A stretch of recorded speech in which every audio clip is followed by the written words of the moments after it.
Hello and welcome to Letters Home, a story of a World War II B-17 pilot from Lowell, Michigan, in his own words. And he just so happens to be my grandpa.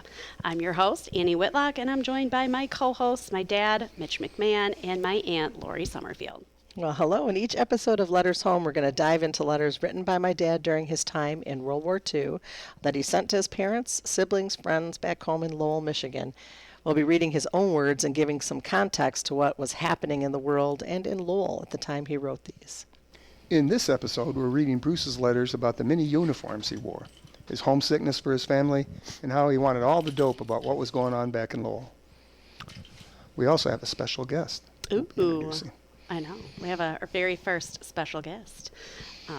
Besides Dale Croft, of course, who is going to be he's our regular guest on the podcast.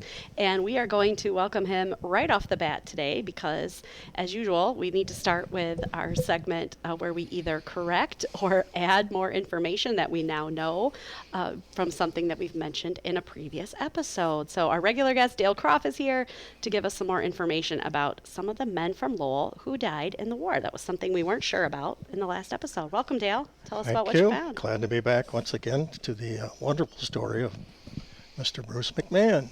So we talked about Gerald Ellis last week, and nobody really knew what was going on.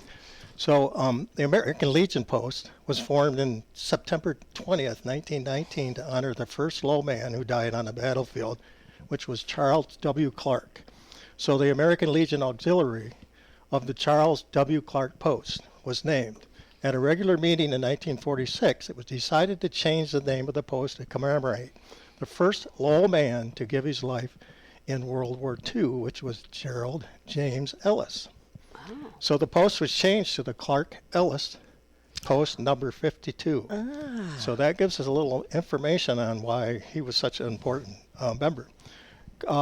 Charles Clark died on September 29th, 1918, while serving as a volunteer relief cook in an improvised mess hall near the front lines and I'm not a French person, Doulard, France, and was killed by shrapnel when the mess hall received a direct hit by heavy artillery.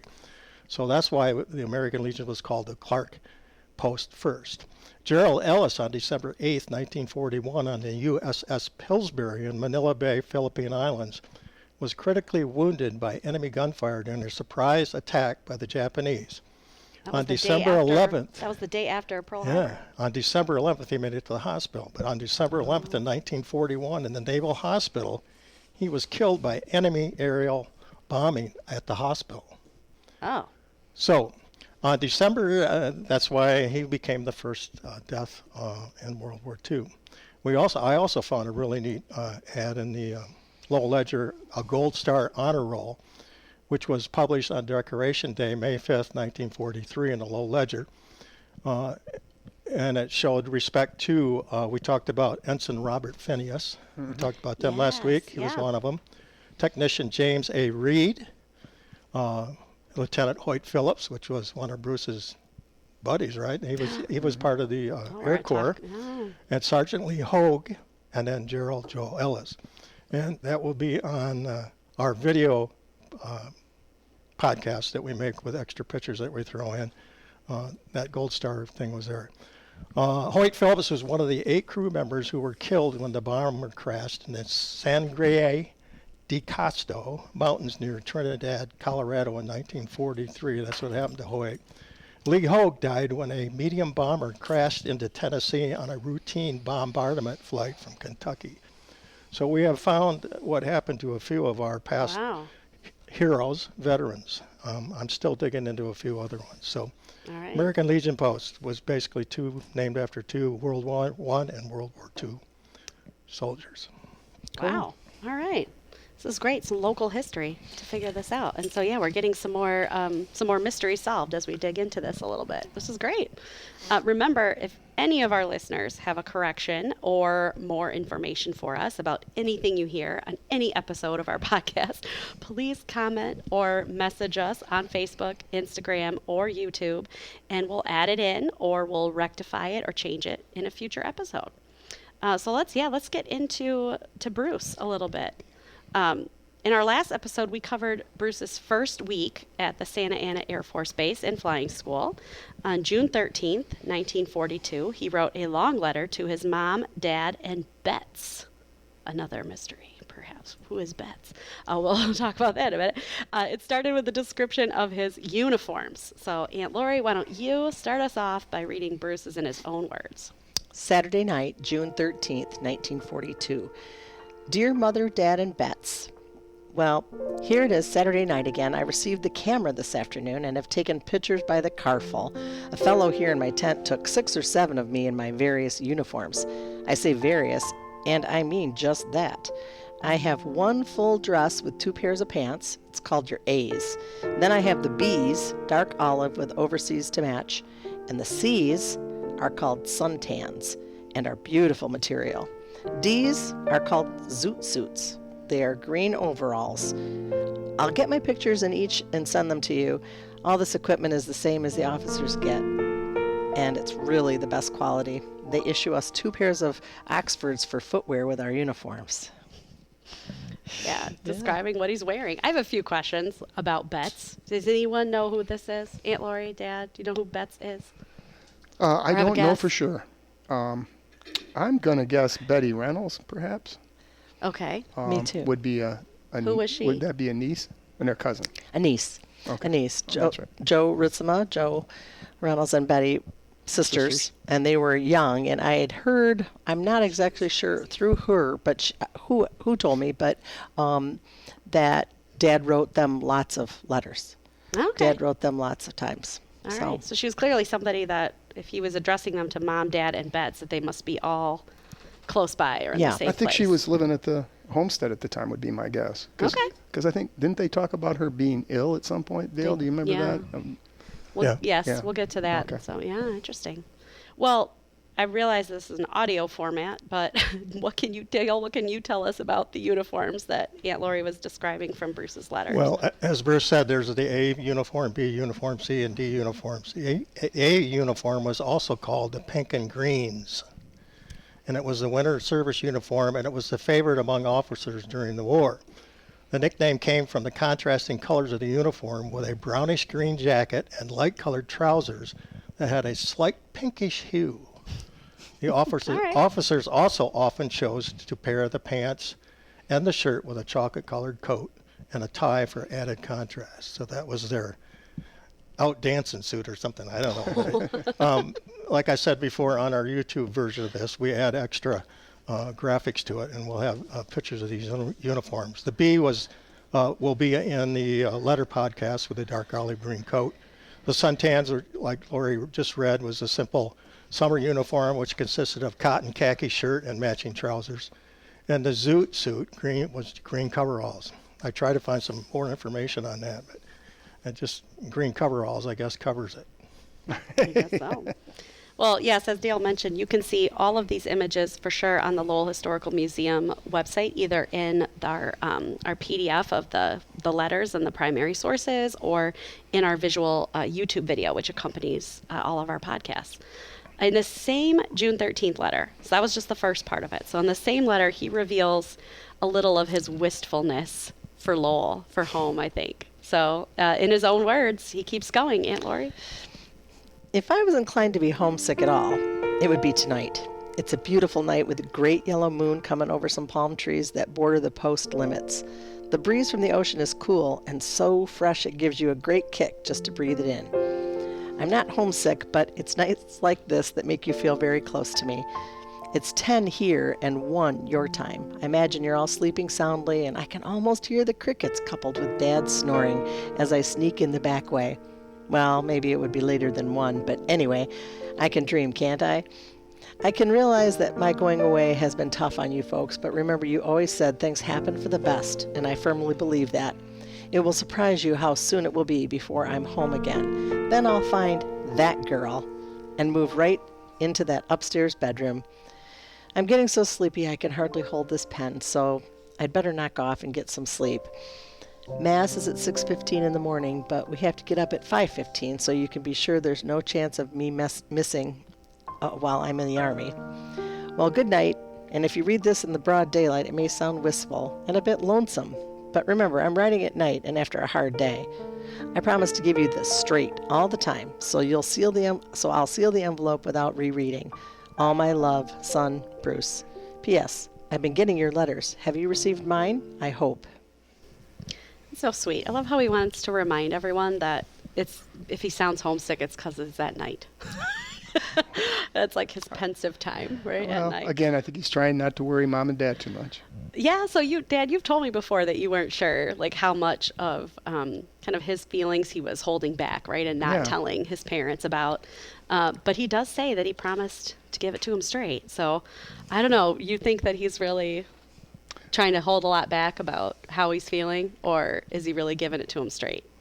What do you think? Or Aunt Lori, either one of you guys knew him the best. I think it's still early on. He's It's been still away early from on. home at college and other times, so I don't know. I think it was mainly for Mom and Dad's benefit. I see that he was very prophetic when he said that I'll find that girl and move right into the upstairs bedroom. Yeah. Wow, he made that happen He did. Yeah. Yeah. He's clearly thinking Yeah. about it. before he even knew the woman. So that's wow. But like he's gonna get married and just move in with his parents. Yeah. In the upstairs well, bedroom. Well, I think that was more common then. Okay. And it was like an upstairs. Don't you get any ideas? Don't take that personally, you but I'm get not any interested ideas? in that at all, Dan. Okay, yeah, I didn't think so. It was like an upstairs apartment, though. It had separate. It was separate. Okay. That's right. It was pretty That's separate. right. Okay. Well, that makes a It had a little more kitchen, sense. its own kitchen, its own stove. Okay. Yeah. Here I was thinking they were just gonna move right into like his childhood bedroom, and Yeah, when no. he gets married, that's where they were gonna live. A unique house, for sure. Okay. Well, it's interesting. We'll have to get some more pictures of that and add it to the visuals, I think. So, yeah, despite being maybe somewhat homesick, we don't know, maybe a little. I'm sure he was a little. He writes a lot in those early days at Santa Ana about like how well he's doing and how the war has been really good for his mental health, his spiritual and physical health.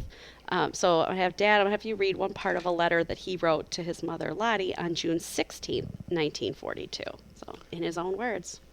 Just got back from Mass and received your letter. Gee, Mother, if you only realized how swell it is to hear from you, you'd make it a point to write regularly. I'm not lonesome, but hearing from you is the only contact I have with the life I gave up 1 week ago today. Though I miss home, I'm still so glad I enlisted. When you get into camp like this, you realize that no matter how great a sacrifice you're making, it's more than worth it. Also, for once, I'm doing a job that I know that if I give it all I got, I'll surely do a good job. Bad breaks and indecision are a thing of the past. For this reason, I'm completely satisfied, and I go around whistling and leaving my fingernails alone. I love that. Well, I do too. I laugh about that. That's so great. He was always warning us not to chew our fingernails. I was like, How's that where I get it from? yeah, probably. I don't know. I hear this and wonder, like, what bad breaks, what indecision, like, something must have really been giving him anxiety before the war. And Well, it maybe might have he been all feels like that he has a sneaking purpose. in late after 1 a.m. in quotation marks. I'm sure that nothing good happens after 1 a.m. That's so true. I'm just going to go out on the limb there. The and more say- I thought about it, too, the more I thought he left college. So he didn't finish. He had to leave. He had to Oh, leave. yeah, So, that's- the decision about whether or not he was going to stay, maybe possibly, at CMU, or whether or not he was going to go. And That's a good point. he's up there going, "That Lori's right. You're wrong." no. And the bad breaks could be. I don't know that they were going to guarantee. They certainly weren't going to let him graduate early. Oh, yeah. So Yeah, that could be. Yeah, he came up a few credits shy. Did he ever graduate Mm-mm. officially from He- Central? Years later, in No. 1960s, he attempted to. attempted to see if they would waive it, and they wouldn't. So Yeah. Wow. Okay. yeah, I'm not going to say he fire never up to finished that. the last semester. Everything but the last semester. So.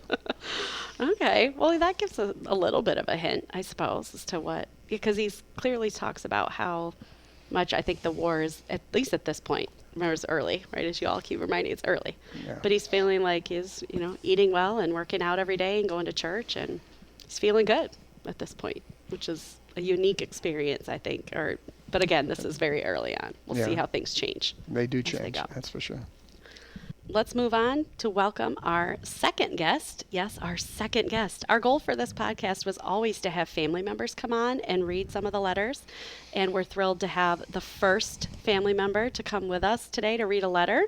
We have Bruce's first great-grandchild, Zach Heron. Welcome, Zach.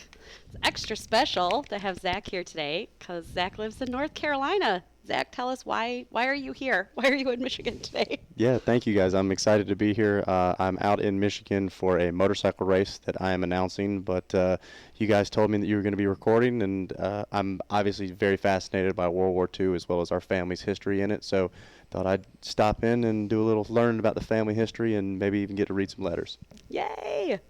You were just a baby when Bruce passed away. I remember you at the funeral as in your mom. Like you must have been obviously less than one, I think. 'Cause he passed away in 1998.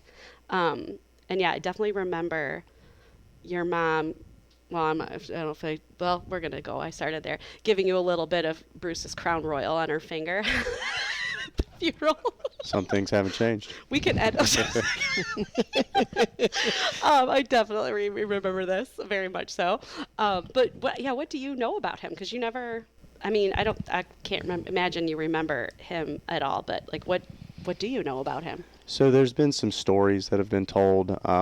Like I said, I have, as a child, had a lot of fascination with the military and specifically with World War II, but not a lot. I've heard one or two stories of some dangerous flights and some maybe mishaps or miscalculations during flights. Tell the helmet story. Yeah, so that's probably the one that sticks out to me the most is the story of was it him that urinated in the helmet? Okay, I didn't think so. So Co-pilot. A buddy had. Let me set up for you a little bit. A buddy had just one more mission, and then he would complete his flight of missions, and would be able to go home. And Dad's mission for the day didn't look too dangerous, so he asked if he could go up with Dad to get his last mission taken care of.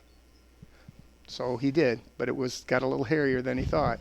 Yeah, so the way I remember the story at least was that things looked to be calm. The co-pilot needed to use the restroom. It's not the modern day lavatory that you see on your Southwest flight, and had to go. It was better than the Yeah, Southwest. yeah, no kidding. Sorry. He didn't think he was going to need his helmet, and so he relieved himself in his helmet. Well, at the higher altitudes, the urine froze. So that's no problem, right? It's not going anywhere. It's not going to leak out. Well, then all of a sudden, later in the day, they started taking fire. Obviously, you start taking fire. You drop down to a lower altitude. When you came down to lower altitude, things started heating up. I think you know where this is going. So eventually, he had no choice but to put the helmet on, and he had a nice yellow popsicle in his helmet that started leaking down his head, and so that one has always kind of stuck with me as just a one of those kind of weird. It's funny, like we laugh at it now, but it just goes to show the kind of situations that they were faced with, where something as simple as just trying to relieve yourself and go to the bathroom could turn into something like this. And so I'm a little more familiar with the paternal side of my family. I had a great grandfather that was a medic, and so that's why I've been extremely excited to listen to these and especially to have firsthand knowledge and firsthand accounts from these letters, just because I think that's the greatest generation. Obviously, we're just past the D-Day anniversary, 80 years, and so yeah, to be able to hear what these gentlemen went through, and like we just heard from that little bit you guys just read, the optimism that they had coming in, and how fulfilled they felt representing their country and fighting for a cause that they felt was worth it, I think is something that this generation can take notes from. And yeah, I'm just excited to be a part of it. That's cool. It's amazing that the urine and the helmet story has now gone through 4 generations. You think when Grandpa Bruce told that to you all as kids, Dad and Aunt Lori, that then it'd be 4 generations later, we're still repeating the story. Just That part always makes me tweaking laugh. the story just a little bit. I had heard too that he put on the helmet, and then Dad looked over and thought, "Geez, he's really sweating. He's really sweating a lot." And then realized what it was. That's another thing I'd heard. It's a good story. Yeah, That's it is a good story. It is. Well, the series Masters of the Air on Apple did sort of a callback to that, where the navigator puked into his helmet and then later had to put the helmet on, and the puke was falling on the maps, and it was causing some problems. So crazy. So I thought they got that right from Dad. Yeah, maybe. That could be. Oh, that's great. And so Zach's, I should mention how, Zach's grandmother, Marty was Bruce's first child. So, and then Zach was the first great-grandchild, right? So, 'Cause- yeah, so a lot of firsts in the room. I'm glad you could be our first guest. Yeah, it's Marty eventually is going to eventually She's make going it to in make here. an appearance Yeah, so- on this Well, podcast. we would be remiss if we didn't mention that Kirsten is Absolutely. the My cousin Kirsten. Yep, as a grandchild, and then there we Yes, go. for sure. Zach's mom. So, Zach, we're going to have you read the next part of Bruce's June 16th letter that Dad started here, where he's asking for more information about people back home in Lowell. All What do you right. think, Zach? Go ahead. Let's do it. I was sorry to hear about Betty Bailey's dad. Write and give me more details. Did Charlie's dad have a real stroke? Also give dope on that. In fact, all news about people you know and I know and what is happening to them. I mean, if anything out of the ordinary happens, town gossip will be particularly welcome. I love that. He wants We're the gonna be- details. He gave He us wants the the dope. details. And so we're going to get into some of that town gossip for sure here in a minute. Well, thanks for coming in, Zach. Is there anything else you want to leave us with? No, absolutely. I'm enjoying listening to it, and like I said, seriously, from the bottom of my heart, I think it's really cool that you guys are doing this. I wish that I had more access to personal letters and stuff like that, so to be able to hear it right there from the horse's mouth, I think is something that's really cool. And so I'm glad to be here in person, but even when I head back to North Carolina, I'll be tuning in regularly. Yes. Yay. Thank Thank you. you. Thanks. All right, so let's talk about this town gossip that Grandpa wanted to get. This seems like a good time to transition into our next segment, what was going on in the world and in Lowell in June 1942. We'll start with a common practice all over the country during the war, blackout drills. So Bruce writes in these letters that they do a lot of practice raids and blackout drills at Santa Ana. Dale, can you explain to the listeners what a blackout drill is? Yeah, during World War II, blackouts were a precaution to prevent enemy aircraft from identifying targets by sight. Blackouts involved turning off lights, including street lights, neon signs, flashlights, and car headlights. In coastal areas, blackouts also helped protect ships from being seen by enemy submarines. Blackouts were usually called for a short time before an imminent air raid. In some coastal cities, officials began ordering practice blackouts before the bombing of Pearl Harbor. For example, in February 1943, St. Louis held a second blackout drill since the start of the war, even though it was unlikely that enemy bombers would reach that far inland. During the drills, residents had to turn off lights, put out cigarettes, and keep home phone lines clear of emergencies. Blackouts were unpopular with civilians because they disrupted daily activities and lowered morale. In preparation for blackouts, women made and hung blackout curtains and blinds and sealed gaps with brown paper. However, factories often couldn't install blackout panels on their glass roofs, so they had to use permanent methods like black paint, which blocked out natural light during the day when they worked. So once again, here's another example of sacrifice that all of us had to make, especially the East Coast and West Coast, because they were worried about German submarines on the East Coast. They were worried about Japanese planes coming in on the West Coast. So it was a lot more crucial to them, because coming inland to Lowell, Michigan was not a real possibility unless things really went bad. So Well, that explains why he had to practice a lot at Santa Ana, California. yeah, But yeah, and that was California. that's great. So around this time, the Lowell Ledger reported that Bruce went to Santa Ana with two people from Lowell, Hoyt Phelps and Franklin McTavish. In a short letter that he wrote to his parents on June 12, 1942, Bruce says that he was classified as a pilot, Hoyt was a bombardier, and McTavish didn't have his classification yet. And do any of you know who these men were, or if Bruce kept in touch with them? I mean, we know now, Dale told us what happened to Hoyt Phelps. Well, so Hoyt did not make it back. No, and as we know. McTavish, I haven't been able to find any information on McTavish, and I've been digging. Okay. I got to dig a deeper hole, I guess. I don't know. Another mystery. Another mystery. I just thought it was kind of cool that he Yeah. actually went to Santa Ana with people he knew. Well, out of all the Lowell people that went in, 11 Lowell men were in the U.S. Army Air Corps. So Okay. It's gotta there be a was pretty high 11 of them that were in percentage, the I would U.S. Army Air Corps. That seems like a lot for a Yeah. small town. Yeah. Yeah. To have 11. Well, and we had, Hogue was in that, and Phillips was in that, so we had some that lost their lives in there.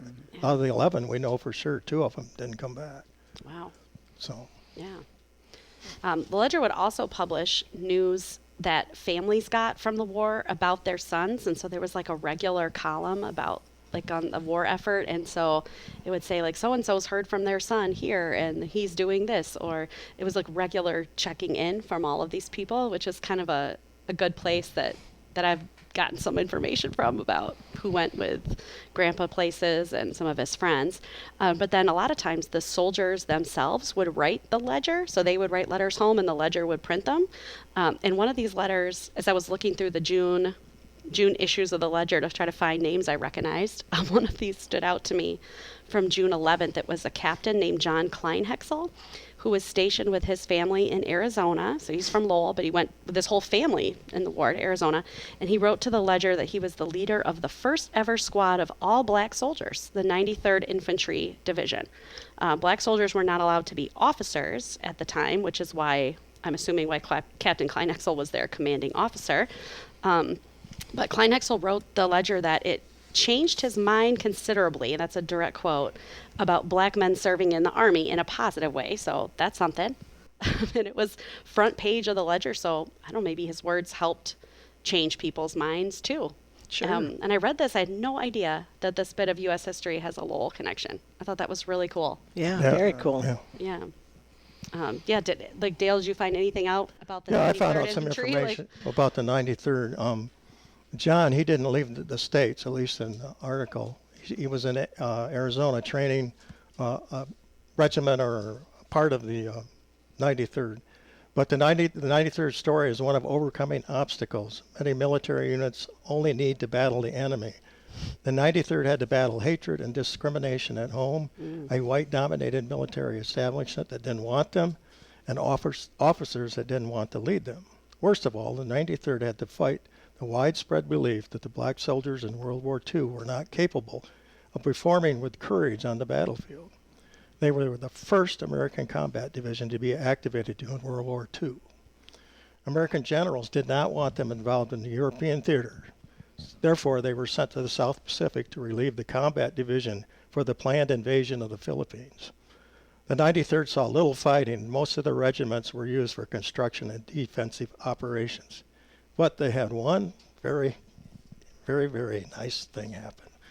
On August 2nd, 1945, 2 weeks prior to the Japanese surrender, the highest-ranking Japanese officer captured during the War in the Pacific was taken on the island of Morata, Dutch New Guinea. Guess who caught him? The 93rd. What makes that event remarkable in the fact that those who captured him were the members of the 93rd Infantry Division, 25th Infantry Regiment. So they did show courage, and they didn't see much battle just because. Yeah. They weren't allowed. Yeah. Well, it seems I know. like Captain Kleinhexel was one of those people Said- that were like, yeah, well, I'll Yeah. lead them, and Yeah. said they're He was you know, proud to lead them. I'm proud to do it. Yeah. That's really cool. Yeah. Amazing. Like to see some of that's what's I think been so fun about some of this research is to like this isn't even necessarily about Grandpa Bruce, but in the process of this, you're learning about all these ways that our little town is connected to like this big global history. I think that's so cool. But I also did some more digging while I'm in this ledger digging phase. On the same issue that I saw Captain Kleinhexel's letter, I also found the first mention in my research of Margaret Allen.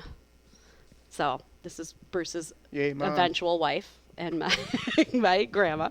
And I found it. It was funny. It was reported in the ledger that she attended a bridal shower for Eunice Guide, who was marrying William Doyle. And I just find this funny that the ledger reports on like also in addition to like the war stuff, they would report on just like who was visiting who in the Sure, town, and sure. like these people went to this person's house, like just the littlest things.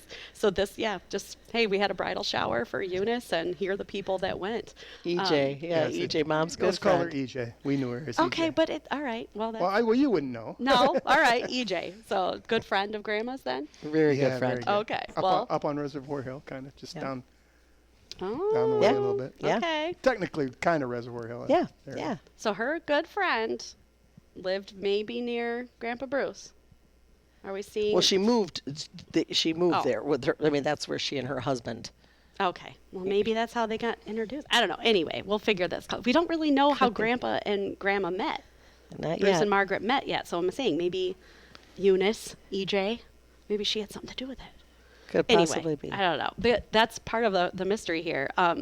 But I'm actually amazed that I found her because one thing I noticed as I'm going through the ledger is that women don't get like their names printed in the ledger. Right. They're like Mrs. So-and-so, like their husband's name. So the fact that Grandma Maggie, Margaret, wasn't married yet meant that they printed her full name, Miss Margaret Allen. So I could search for Oh, that's Margaret cool. Allen Right. and have it pop up. So this is, the times that I could actually found her. She goes on to be that girl in the upstairs bedroom. Yeah. I mean, She in the goes on to upstairs be apartment. that girl, Yeah. which I think is amazing. So, but yeah, I've asked you with all this before, but I'm not sure. What do we know about their meeting? Like how Bruce and Margaret eventually that met. we're- So we know they're both in Lowell because we know she's in We're Lowell. going to have at to this ask time. the older brothers and sisters. Older Okay, brothers and we'll sisters. have to bring them in. The older brothers and sisters will know, and then or maybe Okay. would know. I do remember it, hearing from Betty Yeiter about that when the Allen sisters came to town. So that would have been Aunt Ruth, and I thought about that because I thought, well, BJ didn't come. Well, yeah, when they came, maybe they all came together. I'm not exactly sure how that worked, but Okay. Booker. yeah, I we'll got a get book. Betty Yeiter in the podcast. Yeah. She What- could what- come on. That would. We'll come to that her. is That'd be a still- big draw. That would, yeah. Yeah. she'd What, be- what I found interesting was that they were from Canada. They lived Yeah. in St. Hilliard, Ontario. Well, Okay. Grandpa Grandpa had started yeah. that And company going, there. so Sugar obviously cane. when they came into town, because Bruce wrote a letter about when he got out of the service, he was going to take 2 weeks and go visit the parents in St. Hilliard, Canada. Mm-hmm. So they came from Canada. Well, Mom was born in Saginaw, but Oh, so that was after. that. Actually, I did more research on that. oh, you No. did? Bay wrong? City. That's right Basin. by there. It's fine You're there. supposed to say that for corrections next week. No, that's all right. Bay City, and then Why is it always me? I'm the one that we told have you that Saginaw, so I felt bad. Bay City, and then I do know that that her dad had the sugarcane, started the sugarcane factory in Canada, and so Okay. then Oh, they all traveled. right. Then that's they were there. Okay. He started that sugarcane. There, So we know as of 1942, Grandma Maggie, my future grandmother, is going to bridal showers for her friend, in Lowell. living the single life in Lowell, and Grandpa School Bruce teacher. is in Santa Ana learning how to fly, and within the next 2 years, somewhere in there, they get together, and then we'll piece it together from there, right? But I'll always keep doing a search for Grandma Maggie in Yeah, the because ledger. reading see what I through all pop the up. letters, all of a sudden they're married. I mean, there's not very much interesting. written. Yeah, Well, sure, piece sure. it And I've asked together. Mitch, I says, when did they meet or where did they meet? What happened here? Well, I don't Marty- know, all of a sudden, boom. Well, she's Marty, here. Mike, and Dave. Susan probably have the answers We're to gonna that. get I them don't on know. a future They weren't episode. born either. Well, no, I know, but they probably have They more look stories. closer to Okay. it. All right. Well, All right. Well, that's it We'll get for in us today. We have a lot of guessing today, but that's all right. That's basically what this is about. Thank you to Dale Croft, as always, and Zach Herron for joining us. And in our next episode, we're going to dive into Bruce's correspondence with his father, Frank, and we can talk a lot more about Bruce's possibly his favorite shop in Lowell in 1942. Sugar tooth? We'll see. Maybe a sweet tooth. Thank you for listening to Letters Home. We hope you continue to listen as we go through Bruce's story. You can listen to Letters Home on Spotify or the Lowell Historical Museum website and YouTube channel. New episodes drop every Thursday. The Lowell Historical Museum has digitized versions of Bruce's letters, so you can read them in full, along with primary sources for most of the people, places, and events we've talked about here today, plus more. You can also follow the Lowell Historical Museum on Facebook and the Letters Home podcast on Instagram at Letters Home Lowell. Thank you to WRWW 92.3 FM for letting us record in their studio at Lowell High School every week. Tune in or stream them at lowellradio.org. See you next time.